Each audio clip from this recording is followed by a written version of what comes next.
We are now pleased to welcome Matthias Gruden, the Director of Democracy at the Council of Europe, to the stage.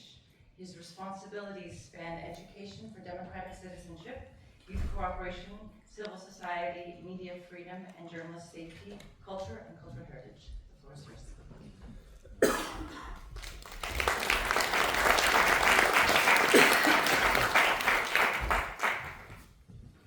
Thank you. Thank you very much. I'd like to start by congratulating and thanking the young artists for beautiful music. One of the things we believe in our work with democracy, that there's no democracy without culture. And it's good to be here among people who have the same attitude and understanding of the role that culture and art have to play in a democratic society. Then I'd like to begin with a couple of apologies. I always think it's good to start off with lowering expectations. First of all, thank you for the invitation. It's great to be here, and it's great because it's Geneva. It's a very international setting. We Europeans, we often act as if there's nothing beyond the European borders. We are usually well-intentioned, occasionally well-intentioned, but we're also self-obsessed. I think we're world champions in naval casing. So it's good to be exposed, but I apologize in advance because my remarks are going to be, of course, anchored in a European reality that my organization is driving, even if I think it has also broader relevance in many respects. The second one is to apologize for my title, Director for Democracy. It wasn't me. I think it's probably the most pretentious title in international institutional architecture. It started off as even worse. They suggested to be Directorate of Democracy. And that's where I put my foot down. So there's enough people who should be directing for democracy. The thing is that I go with that title, I speak to people and there are high expectations. I'm going to go and explain the things that I speak with authority and knowledge. How to say democracy, how to say democracy in 10 easy steps or something, and I fail miserably every time. I have no idea. I mean, I have ideas, but none of them is easy or clear, so I'd like to apologize for that also. The reason why the title nevertheless is important is because it reflects, I think, a new, broadened paradigm of how we see democracy in the Council of Europe. In addition to institutions which are essential, in addition to politicians which of course are essential, but also bringing into it, and bringing politicians, special institutions, into the democratic, into the substantive democracy, in which citizens have the opportunity and motivations and skills and confidence to engage and sustain and make that democracy live and function. So I'm responsible, you heard it already, I'm not going to repeat, it's education, youth, media, civil society, and culture. But I'd like to very briefly just say 5 things, ingredients that I think a functioning democracy should have, and all of them, unfortunately, are in ever shorter supply in today's world. But they're important. The first one is, already mentioned in the title of this forum, is hope. Or I'd say even more, it's reasonable expectation of a better future. I think that's essential for democracy. You cannot have democracy where people fear for their future. You cannot have democracy where people are uncertain and they don't know what's going to happen. Where they cannot have a reasonable expectation that their children are going to have a better life than they did. And this is the world in which most of us are living today. And that has an impact on democracy. It doesn't mean that individually we'll all be happy. That's not going to happen. A fair share of us here in the room is going to be fairly miserable. But collectively, we should have that positive attitude towards the future if we want democracy to work. I was at the European School in Strasbourg last year at this time, very hot, Friday afternoon, room full of 17, 18 years old preparing for baccalaureate. They invited me as a parent, not as the director for democracy, to speak with other colleagues from Ukraine, Romania, Albania. I'm originally from Slovenia, which means to speak about our experiences when our countries went through the democratic transition. First of all, I think that the fact that these young people were there and polite, reasonably, is really saying a lot about today's young people. I give them credit for that, to sit on a Friday afternoon before their exams and listen to a bunch of senior citizens reminiscing about their youth. And one after another, my colleagues were sharing their stories, and they were interesting, they were compelling, and they were moving. But what I noticed is that they all ended up more or less on the same note.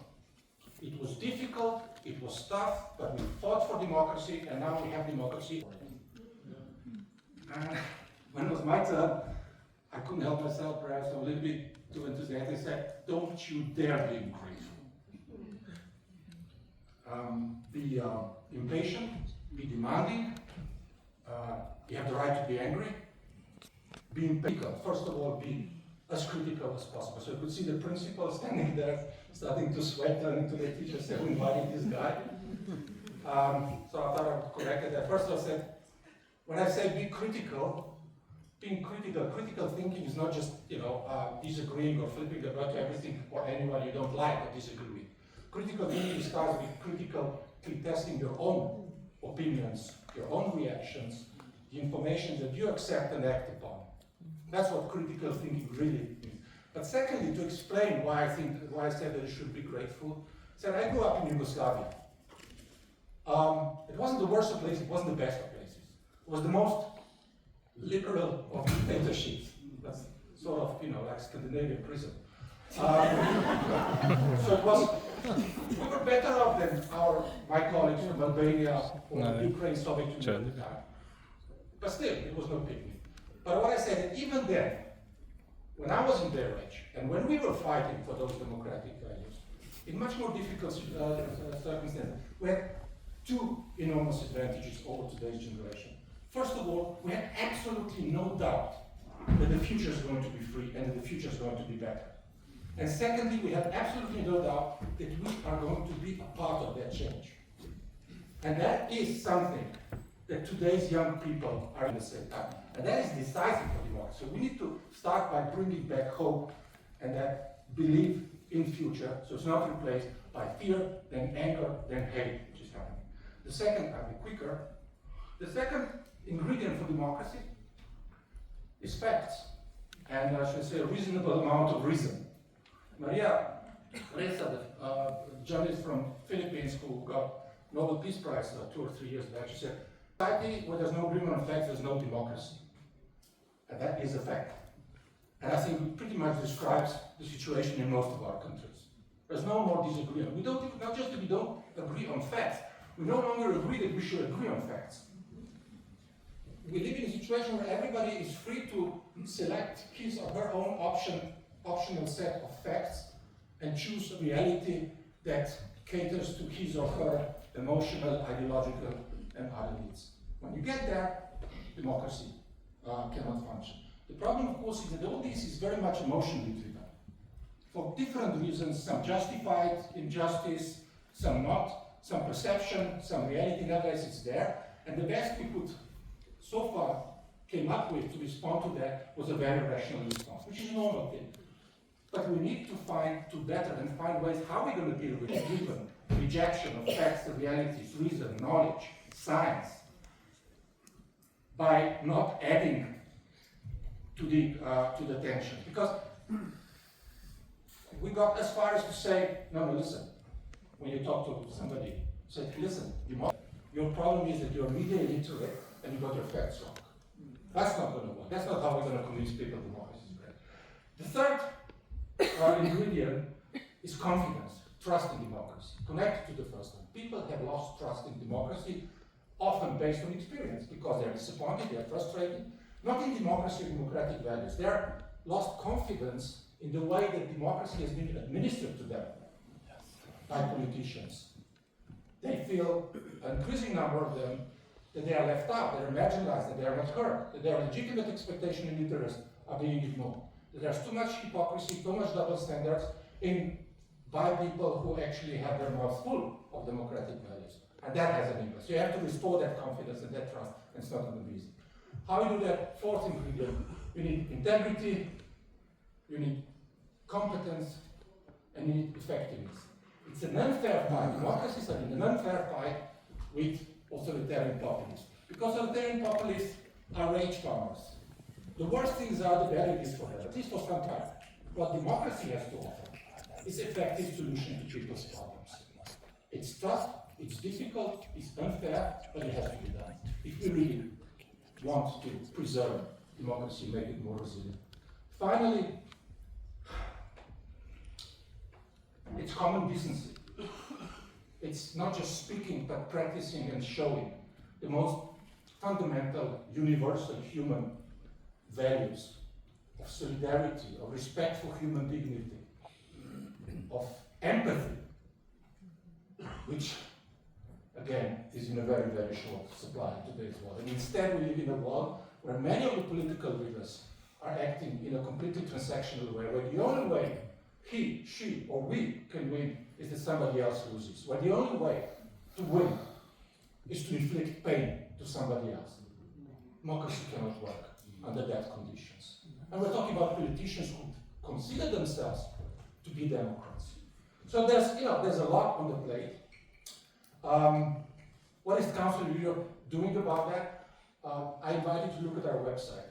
We're doing extremely, I'm not going to go through it, but we're doing actually, I think, fantastic and really impressive policy solutions that are there to intervene in each of those areas that I have mentioned. We've had new Secretary General, relatively new, from Switzerland, Alain Berset, who started with the New Democratic Pact for Europe as an exercise in critically thinking that I already mentioned about what we do, how we do things, how we can do better, how we involve others in making democracy more resilient. What we cannot do in the Council of Europe, what cannot be done from Strasbourg or Brussels or even from Geneva, is to bring democracy somewhere or save democracy without that participation of citizens. You're not going to be able, we're not going to be able. Democracy is not built top-down, it has to be built bottom-up. And when you have the situation, when you have those alliances, citizens, civil society, governments, local authorities, media, then I think we can still succeed. So I'll stop because my watch is ringing. I just say it doesn't look too good, but I personally remain an optimist for the future of democracy. Worried optimist, but still an optimist. And if you seek an inspiration, if you want an inspiration, I don't believe. The last time I was in Ukraine, sitting in a cellar during the air raid, and we had this discussion with a young Ukrainian woman, and she said, we can't afford pessimism here in Ukraine. Think of the other. Thank you.